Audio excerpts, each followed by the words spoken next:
Hi, in this video, we're going to take a look at how you can restrict TV shows from playing on your iPhone 12 series. Now first, let's go back to your home screen by swiping up at the bottom of the screen. Next, tap on Settings.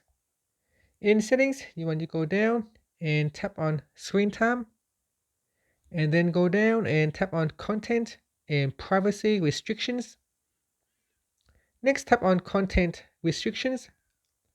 And in here, you need to put in the screen time passcode. And then tap on TV shows.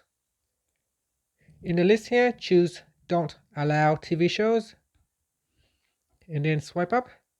And that's it. So that's how you can restrict the TV shows from playing on your device.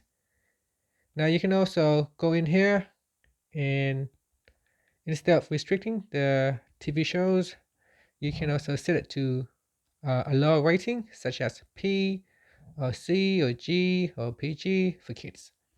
And that's it. Finally, you can swipe up to go back to your home screen. Thank you for watching this video. Please subscribe to my channel for more videos.